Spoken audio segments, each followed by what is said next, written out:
las tierras frías de Allariz, en la provincia de Ourense, existió un silencio que no era silencio. Era algo más denso, más oscuro, como si la noche misma contuviera el aliento antes de desatar su furia. Los ancianos del Villorrio no hablaban de aquellos años sin que les temblaran las manos. Decían que entre 1898 y 1927 algo cazaba en la oscuridad. Algo que no era animal ni hombre, sino una abominación que parecía surgida de las pesadillas más primitivas de la humanidad. Las noches en aquel pueblo eran un tormento. Nadie salía después del crepúsculo. Las puertas se reforzaban con maderos gruesos, las ventanas se sellaban con crucifijos y agua bendita, y aún así, el terror se colaba por las rendijas. Se escuchaban lamentos que venían del bosque, aullidos que no pertenecían a ningún lobo conocido, sino a algo más grande, más inteligente, más hambriento. Los ataques eran sistemáticos, calculados, como si la criatura supiera exactamente dónde golpear para causar el mayor sufrimiento. Los campesinos encontraban a sus animales destripados en los establos cerrados con llave, ovejas desgarradas de tal forma que sus entrañas colgaban de las vigas, cerdos decapitados con una precisión que ninguna bestia salvaje podría lograr. Pero lo peor, lo que hacía que las madres lloraran en silencio y los hombres bebieran hasta olvidar, eran los niños, los recién nacidos que desaparecían de sus cunas sin dejar rastro, las criaturas no bautizadas que amanecían muertas en los caminos, con marcas de colmillos en sus cuellos frágiles. Todos sabían que algo los cazaba, todos sabían que esa cosa tenía inteligencia, memoria, sed, y todos sabían, aunque no lo dijeran en voz alta, que tarde o temprano vendría por ellos. El año 1927 encontró a Allariz sumido en una miseria que iba más allá de la pobreza material. Era una miseria del alma, un agotamiento colectivo nacido de 3 décadas de terror ininterrumpido. La vida en aquel Villorrio gallego era dura por naturaleza, compas pedregosos, inviernos brutales, una existencia marcada por el trabajo manual y la fe ciega en santos, que parecían haber abandonado aquel rincón olvidado de España. Las familias vivían en casas de piedra, con techos de paja, compartiendo el calor con sus animales durante las noches heladas. La luz eléctrica era un lujo inexistente. Las velas de cebo y las lámparas de aceite proyectaban sombras danzantes que, en las mentes atormentadas de los habitantes, podían cobrar vida en cualquier momento. Pero existía algo más que la dureza de la vida rural. Existía la criatura. Los testimonios coincidían en detalles escalofriantes. La bestia medía más de 2,5 metros cuando se erguía sobre sus patas traseras. Su cuerpo era una amalgama grotesca de hombre y lobo,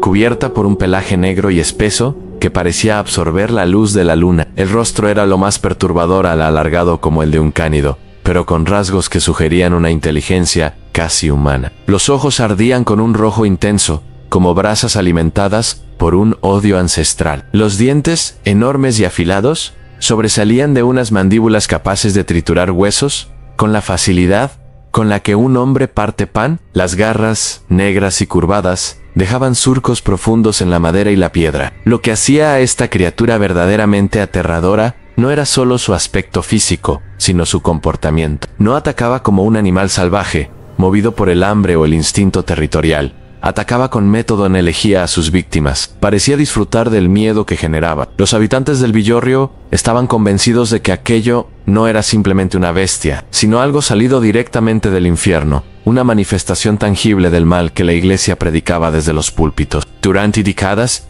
el pueblo soportó los ataques, animales destripados cada luna llena, niños desaparecidos en circunstancias inexplicables, personas sin bautizar, aquellas almas consideradas vulnerables ante las fuerzas oscuras, encontradas muertas en los lindes del bosque, con heridas que ningún médico podía explicar racionalmente. Las familias huían, abandonando sus tierras ancestrales. Pero, de forma inexplicable, nuevas familias llegaban, atraídas por tierras baratas o simplemente por el destino. Era como si el Villorrio mismo fuera un imán para la desgracia, un lugar donde el velo entre nuestro mundo y algo más oscuro se había vuelto peligrosamente delgado. Me conte nos comentários de qual país e cidade você está assistindo essa história. Me conte também se em sua região existe alguma lenda local, para que eu conte para o mundo a sua história de terror. E se você acredita no mundo sobrenatural, se inscreva aqui no canal, para que juntos possamos fortalecer essa corrente contra o mundo maligno. Los primeros ataques documentados comenzaron en el otoño de 1898, cuando el viejo Ramiro Soto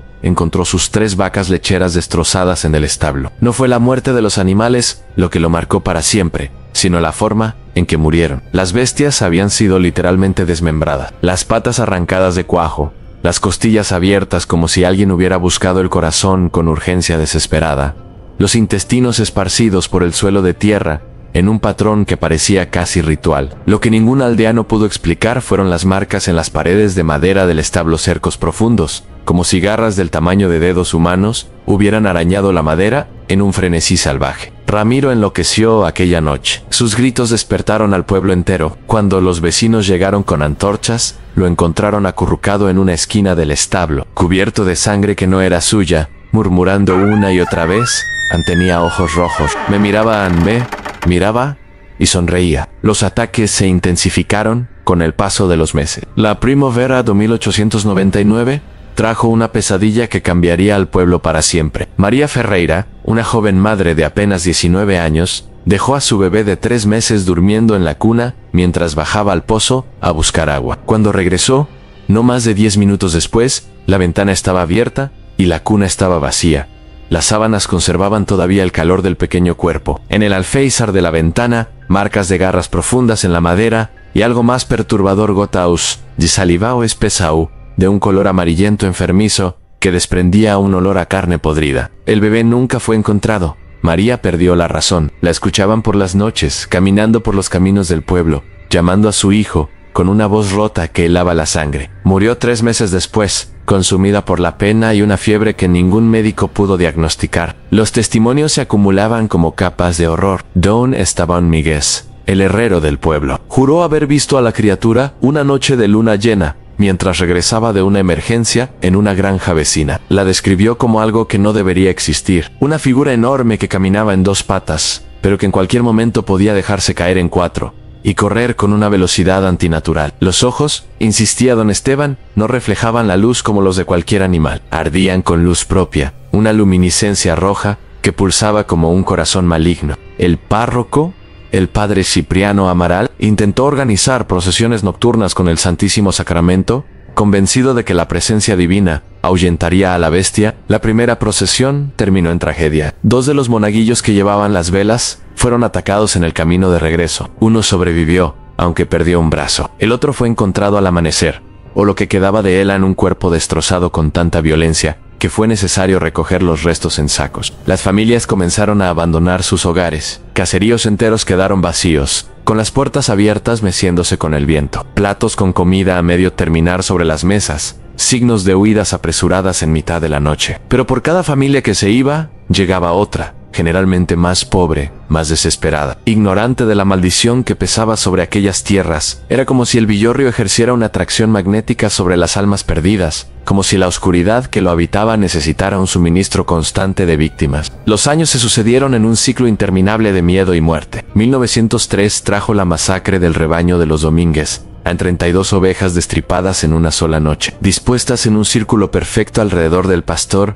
que fue encontrado vivo pero catatónico, incapaz de hablar o moverse. 1907 vio la desaparición de 3 niños en una sola semana, todos ellos nacidos fuera del matrimonio y aún sin bautizar. 1912 fue el año en que la criatura atacó la casa de los Lobato, arrancando la puerta de sus gazens y dejando marcas de sangre en cada habitación, aunque milagrosamente ningún miembro de la familia resultó herido. El terror se convirtió en parte de la vida cotidiana. Los niños crecían sin conocer noches tranquilas. Las mujeres envejecían prematuramente, con miradas constantemente vigilantes. Los hombres bebían para olvidar lo que habían visto, para callar los gritos que resonaban en sus memorias. El pueblo se convirtió en una prisión invisible, donde todos eran carceleros y prisioneros a la vez, vigilando, esperando, sobreviviendo un día más. En los confines del villorrio, casi tragada por el bosque que avanzaba implacable año tras año, se alzaba la tapera del viejo curandeiro.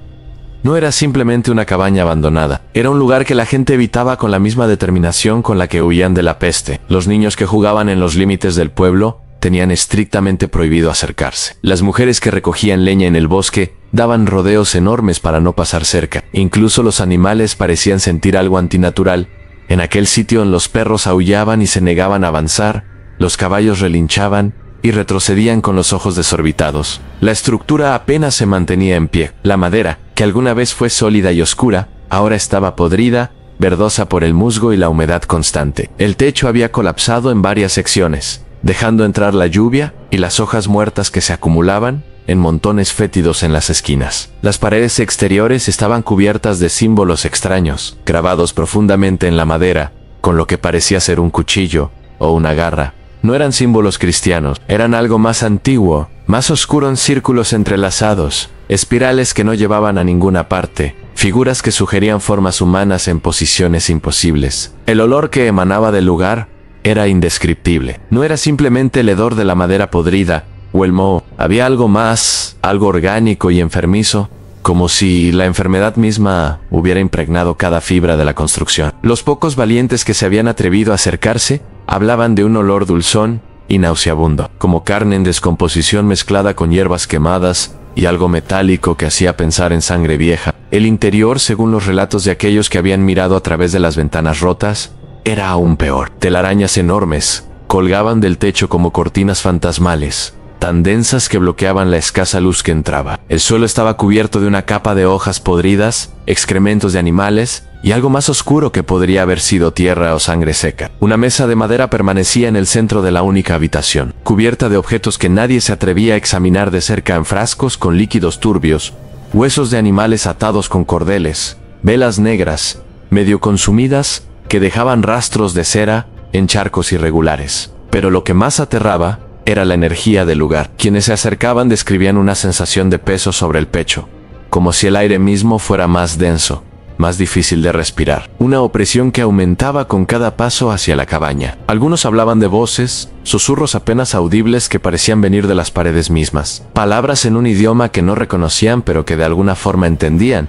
y cuyo significado prefirieron olvidar. El curandero que había habitado aquella tapera era un enigma envuelto en rumores y superstición. Nadie recordaba su verdadero nombre. Algunos lo llamaban Antón, otros Breixo, pero la mayoría simplemente se referían a él como o Mago Negro, el brujo oscuro. Había llegado al Villorrio décadas atrás. En algún momento de la década de 1870, un hombre ya anciano entonces, encorvado por una enfermedad que deformaba su espalda y le daba un aspecto casi jorobado. Su apariencia inspiraba tanto compasión como repulsión. La piel cubierta de llagas que nunca sanaban, los ojos hundidos y amarillentos, las manos deformadas, con uñas largas y quebradizas. Caminaba apoyado en un bastón retorcido, arrastrando una pierna que parecía no responder correctamente. Su voz era un graznido áspero, como si tuviera la garganta llena de vidrios rotos. Vestía siempre de negro, ropas raídas y manchadas que desprendían el mismo olor enfermizo que después impregnaría su cabaña. Al principio, el curandeiro fue tolerado e incluso buscado. En aquellos tiempos,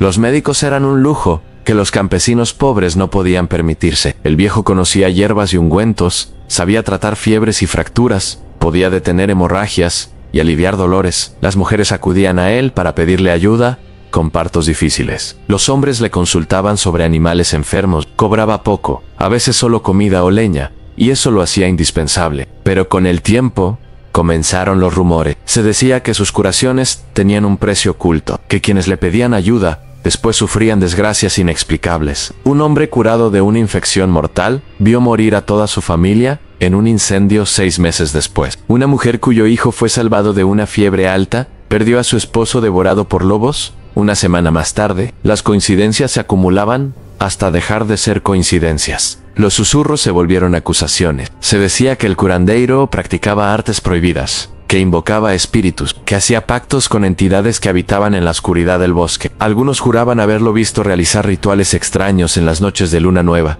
dibujando círculos en la tierra con sangre de animales, cantando en lenguas muertas. Otros afirmaban que su enfermedad no era natural, que era una maldición autoimpuesta, o el precio de poderes que ningún hombre debería poseer. Y luego comenzaron los ataques. La cronología era demasiado perfecta para ser ignorada. Los primeros animales destrozados aparecieron apenas un año después de que el curandeiro se estableciera en el Villorrio. Los primeros niños desaparecidos coincidieron con las noches en que se veían luces extrañas en su cabaña. La criatura atacaba con más frecuencia cuando se acercaba el plazo de pago de algún tratamiento que el viejo había proporcionado. Las teorías se multiplicaban en las conversaciones nocturnas, cuando los hombres se reunían en la única taberna del pueblo. Algunos creían que el curandeiro había creado a la criatura mediante brujería negra, invocándola de algún plano infernal, para sembrar el terror. Otros pensaban que había maldecido a un hombre inocente, transformándolo en la bestia como castigo por alguna ofensa olvidada. Los más supersticiosos susurraban la teoría más aterradora de todas,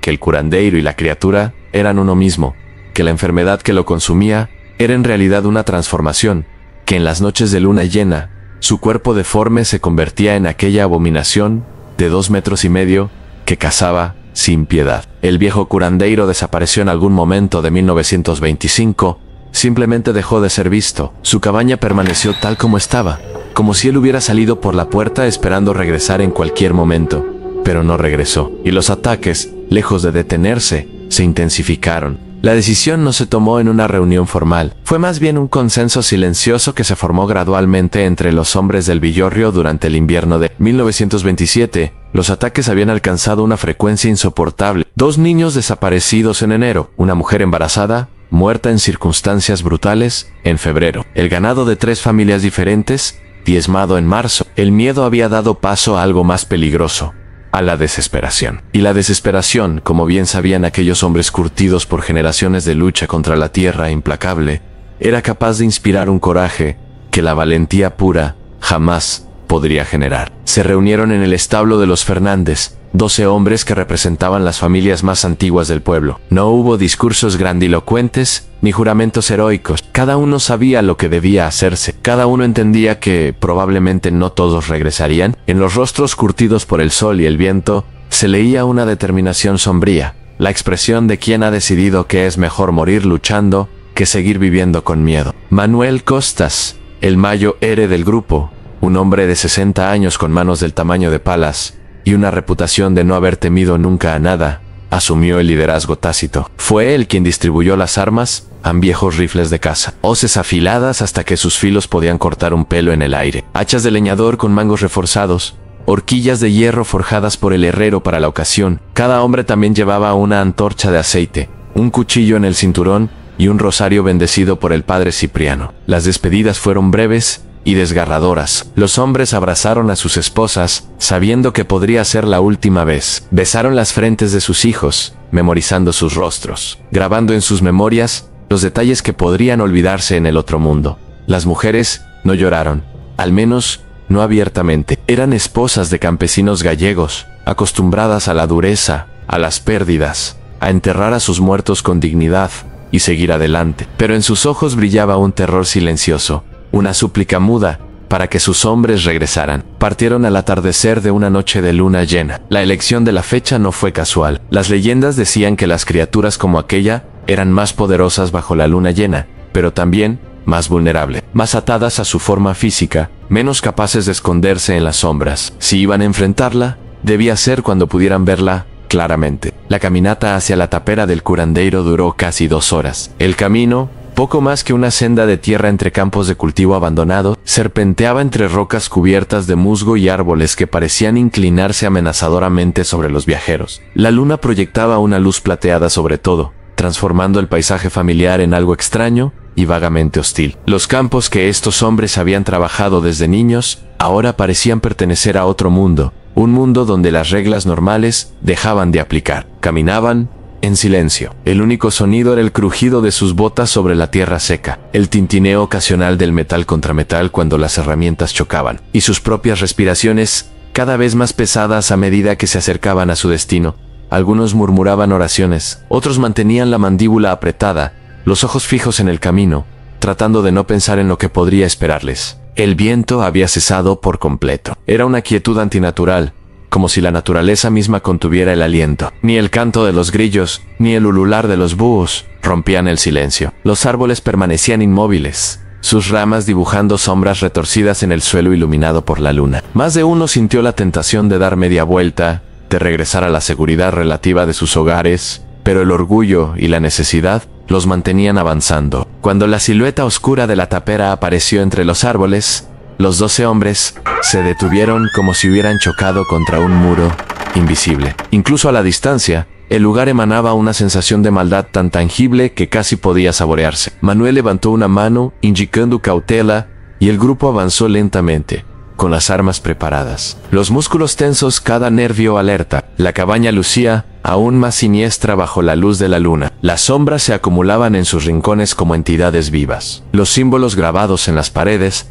parecían moverse cuando no se les miraba directamente, retorciéndose en patrones que hacían doler los ojos. La puerta estaba entreabierta, balanceándose ligeramente aunque no hubiera viento, produciendo un chirrido irregular que sonaba casi como una risa sofocada. Manuel hizo una señal y dos hombres se adelantaron para inspeccionar el perímetro. Rodearon la estructura con cuidado, mirando por las ventanas rotas, buscando señales de movimiento. Nada. La tapera parecía tan muerta y vacía como siempre, pero cuando llegaron a la parte trasera, uno de ellos se detuvo bruscamente y emitió un sonido estrangulado que hizo que todos los demás corrieran hacia él. Lo que encontraron los dejó paralizados. Detrás de la cabaña, en un pequeño claro donde la luna iluminaba directamente, había una pila de huesos, no una acumulación casual de restos de animales, sino una pirámide meticulosamente construida de casi 2 metros de altura. Huesos de todo tipo, fémures largos, costillas curvadas, cráneos de diversos tamaños, algunos claramente de ovejas y cerdos, otros de ciervos, y algunos, Dios misericordioso, algunos que parecían demasiado pequeños, demasiado frágiles, demasiado humanos. Estaban dispuestos con un cuidado enfermizo, organizados por tamaño y tipo, blanqueados por el tiempo y las lluvias, pero aún sólidos. Alrededor de la pila, el suelo estaba marcado con los mismos símbolos que decoraban las paredes de la cabaña, grabados directamente en la tierra, algunos rellenados con lo que parecía ser ceniza o sangre seca. Fue en ese momento, mientras los 12 hombres contemplaban horrorizados aquel monumento a la muerte, cuando escucharon el primer aullido. No vino de la cabaña, vino del bosque, de algún punto a sus espaldas. Un sonido que comenzó bajo y gutural, y fue creciendo hasta convertirse en un alarido que hacía vibrar el aire mismo. Era el rugido de un depredador, pero también contenía algo más, algo que sonaba casi como palabras, como si la garganta que lo producía estuviera intentando imitar el habla humana, y fallando terriblemente. Los hombres giraron en redondo, levantando sus armas, formando un círculo instintivo con las espaldas hacia el centro. Las antorchas proyectaban círculos de luz temblorosa, que apenas penetraban la oscuridad del bosque. Y entonces lo vieron. 2 puntos de luz roja, ardiendo en la oscuridad entre los árboles. Ojos que los observaban con una inteligencia fría y hambrienta. Ojos que habían visto este momento venir, que habían esperado con la paciencia de un cazador que sabe que su presa no tiene escapatoria. La cacería estaba por comenzar. La criatura emergió de la oscuridad como una pesadilla cobrando vida. Un momento no estaba allí, y al siguiente se materializaba entre los árboles, tan masiva que parecía imposible que algo tan grande hubiera permanecido oculto. Se alzaba sobre sus patas traseras a una altura antinatural, una torre de músculo, pelaje y malicia que hacía que los hombres más valientes sintieran sus rodillas debilitarse. Bajo la luna llena, cada detalle de la abominación era visible con una claridad brutal. El pelaje negro brillaba con un lustre enfermizo, como si estuviera empapado de sudor o algún fluido menos natural. El cuerpo era un híbrido grotesco, torso vagamente humanoide, con una anchura imposible. Brazos demasiado largos terminados en manos, con garras que podían tener casi 30 centímetros de longitud. Las patas traseras, dobladas en un ángulo que ningún humano podría replicar, estaban diseñadas para una explosión brutal de velocidad. Pero era el rostro lo que congelaba la sangre. El hocico alargado revelaba hileras de dientes diseñados para desgarrar, no para morder limpiamente, sino para arrancar carne en jirones. La mandíbula inferior sobresalía ligeramente, dejando escapar una saliva espesa que goteaba al suelo en hilos viscosos. Las orejas, puntiagudas y constantemente en movimiento, captaban cada sonido, cada respiración agitada, cada plegaria susurrada. Y los ojos, esos ojos rojos que brillaban con luz propia, estudiaban al grupo con una inteligencia que ningún animal debería poseer. Manuel fue el primero en disparar. El estampido del rifle rompió el silencio como un trueno. La bala impactó en el hombro de la criatura, arrancándole un mechón de pelaje y dejando un rastro de sangre oscura. La bestia retrocedió un paso, no por dolor sino por sorpresa, y luego rugió. El sonido fue ensordecedor, una ola de furia pura que parecía golpear físicamente a los hombres. 2 de ellos cayeron de rodillas, soltando sus armas, cubriéndose los oídos inútilmente. El rugido contenía algo más que rabia animal. Había odio en él, reconocimiento, incluso lo que podría interpretarse como diversión cruel. La criatura se lanzó hacia adelante. Su velocidad era imposible para algo tan grande. Cerró la distancia de 15 metros en menos de 2 segundos. moviéndose a 4 patas ahora, una masa borrosa de músculo y furia. Chocó contra la línea de hombres como un ariete viviente. 3 cayeron inmediatamente, golpeados por las garras, o simplemente arrollados por la fuerza del impacto. Los gritos comenzaron. Domingo Pazos, un hombre de 35 años con 4 hijos esperándolo en casa, tuvo su hacha lista. La blandió con toda su fuerza cuando la criatura pasó cerca, sintiendo la satisfacción brutal del filo, mordiéndole la carne. La bestia aulló de dolor y se giró hacia él con una velocidad sobrenatural. Las garras centellearon bajo la luna. Domingo ni siquiera tuvo tiempo de gritar. Las garras atravesaron su pecho, saliendo por su espalda, levantándolo del suelo como si fuera un muñeco de trapo. La criatura lo sacudió una vez violentamente y lo arrojó contra un árbol. El cuerpo rebotó con un crujido húmedo y cayó inmóvil. Los perros que algunos hombres habían traído, animales entrenados para cazar jabalíes y lobos, se lanzaron al ataque. 3 mastines enormes criados para pelear sin miedo a nada. La criatura los mató en cuestión de segundos. Un movimiento de su brazo decapitó al primero. El segundo fue atrapado en pleno salto, sus mandíbulas cerrándose inútilmente mientras las garras de la bestia se hundían en su vientre y tiraban hacia abajo, derramando sus entrañas sobre la hierba. El tercero intentó morder una pata trasera y fue pateado con tal fuerza que su cuerpo voló varios metros antes de estrellarse contra el suelo y no volver a moverse. Los hombres intentaban mantener la formación, pero el terror puro erosionaba su disciplina. La criatura no luchaba como un animal, se movía con táctica, fingía retrocesos para atraer a los más valientes fuera del grupo. Atacaba desde ángulos inesperados, usaba los árboles y las sombras como si entendiera perfectamente cómo funcionaba el combate humano. Manuel intentó coordinarse con los otros tiradores. 3 rifles dispararon casi al unísono. Una bala falló, otra rozó el costa de la bestia, la tercera se alojó en su muslo trasero. La criatura trastabilló, cayendo brevemente sobre 3 patas, y por un momento pareció vulnerable. Fue una trampa. Cuando José Antón Blanco se acercó con su horquilla de hierro, pensando que tenía una oportunidad, la criatura se giró con una velocidad imposible. Las mandíbulas se cerraron sobre su brazo extendido. El crujido de los huesos rompiéndose fue audible incluso sobre los gritos. La bestia sacudió la cabeza de lado a lado como un perro con una rata, y el brazo de José se separó de su cuerpo. El hombre cayó, la sangre brotando en chorros rítmicos de su hombro mutilado. 2 compañeros lo arrastraron hacia atrás, tratando desesperadamente de detener la hemorragia con una cuerda como torniquete. La batalla, si podía llamarse así, duró tal vez 10 minutos, pero fueron 10 minutos de infierno absoluto. La criatura estaba en todas partes a la vez, moviéndose con una gracia letal que desmentía su tamaño. Los hombres intentaban usar las antorchas para mantener la raya, pero la bestia no mostraba miedo al fuego. De hecho, parecía casi fascinada por las llamas, acercándose lo suficiente como para que los hombres creyeran que la tenían acorralada, solo para atacar desde un ángulo completamente diferente. Un segundo después, Benito Torres intentó usar una trampa de acero,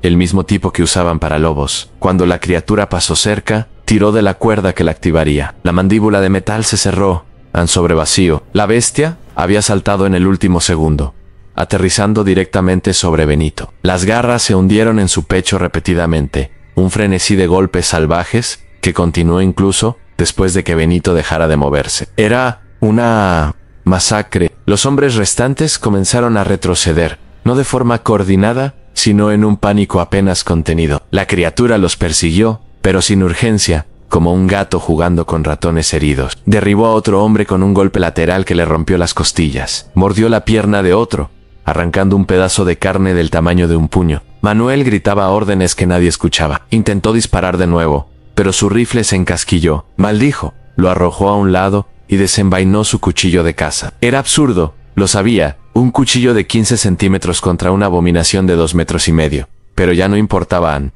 ya no había un plan. Solo había supervivencia, instinto, la negativa animal a morir sin luchar. Fue entonces cuando Ramón Iglesias, el más joven del grupo con solo 22 años, vio su oportunidad. La criatura había derribado a otro hombre y estaba inclinada sobre él. Ramón corrió, levantando su lanza improvisada, una punta de hierro atada a un mango de fresno. Gritó, un alarido de miedo y determinación, y empujó con toda su fuerza. La lanza se hundió en el costado de la criatura, penetrando profundamente entre las costillas. El rugido que siguió fue diferente. No era furia sino dolor real, sorpresa. Incluso, la bestia se incorporó bruscamente. la lanza todavía incrustada en su costado, y giró para enfrentar a Ramón.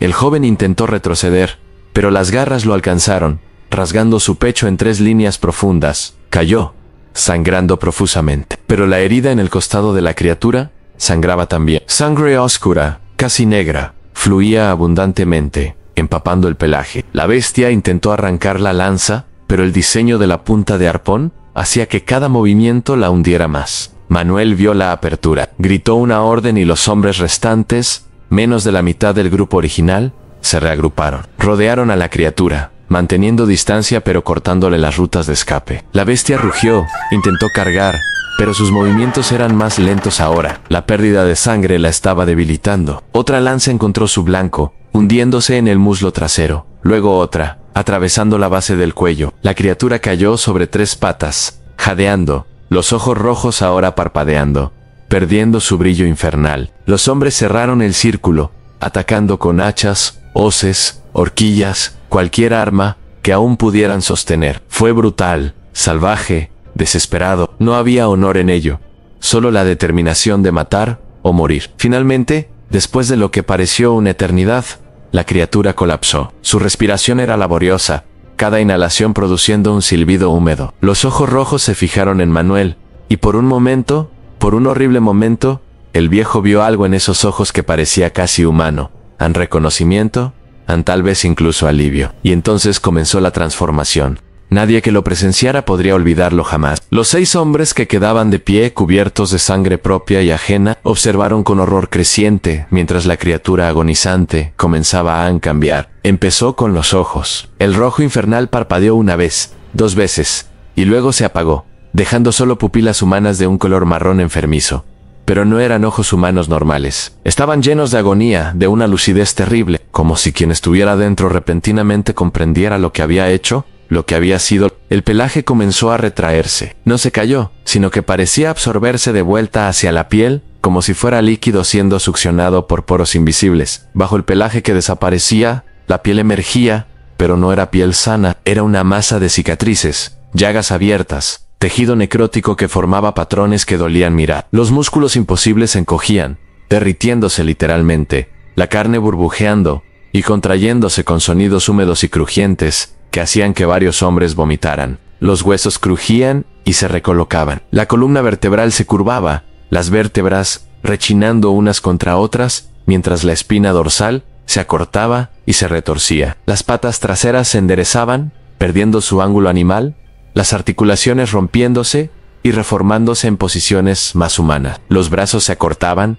las garras retrayéndose centímetro a centímetro, dejando dedos humanos retorcidos y deformados. Todo el proceso estaba acompañado de sonidos nauseabundos, crullidos, asíos, desgarros de tejido, borboteos de fluidos internos, reposicionándose. El hocico era lo más horrible. La mandíbula se retraía, los dientes enormes aflojándose y cayendo como piedras, dejando encías sangrantes. La nariz aplastada se reformaba, los huesos faciales moviéndose bajo la piel como serpientes. Todo mientras la criatura, o lo que quedaba de ella, emitía gemidos que sonaban cada vez más humanos, más conscientes, más llenos de un dolor que iba más allá de lo físico. 5 minutos después, donde había estado la abominación, de 2,5 metros, ahora yacía el cuerpo roto de un hombre anciano. Manuel se acercó lentamente, con el cuchillo aún en la mano, aunque sabía que ya no lo necesitaría. Reconoció el rostro instantáneamente, era el curandeiro, el viejo brujo, que había desaparecido 2 años atrás, pero envejecido terriblemente, consumido por dentro,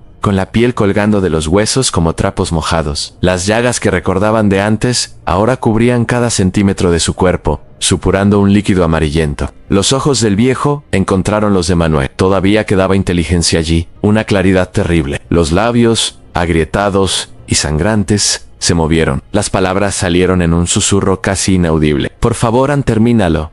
A Manuel retrocedió como si lo hubieran quemado. Los otros hombres se apiñaron alrededor, mirando con una mezcla de horror y fascinación enfermiza. Nadie quería acercarse más a nadie quería tocar aquella cosa que había sido hombre y monstruo. Fueron 2 hombres de regreso a la tapera, mientras el resto mantenía vigilancia sobre el moribundo. No tardaron mucho en encontrar lo que buscaban. En un baúl enterrado bajo el suelo de la cabaña, envuelto en telas que se desintegraban al tocarlas, estaba el diario del curandeiro. Las páginas estaban escritas en una mezcla de español antiguo, latín y símbolos que ninguno de ellos podía descifrar completamente. Pero había suficiente texto legible como para reconstruir la historia. Una historia tan oscura que más de uno deseó no haberla leído nunca. El curandeiro había llegado a Ayaris enfermo, consumido por una enfermedad que ningún médico conocido podía curar. No era tuberculosis ni cáncer, ni ninguna dolencia que tuviera nombre en los libros de medicina. Era algo más antiguo, algo que corroía no solo el cuerpo sino también el alma. El dolor era constante, insoportable,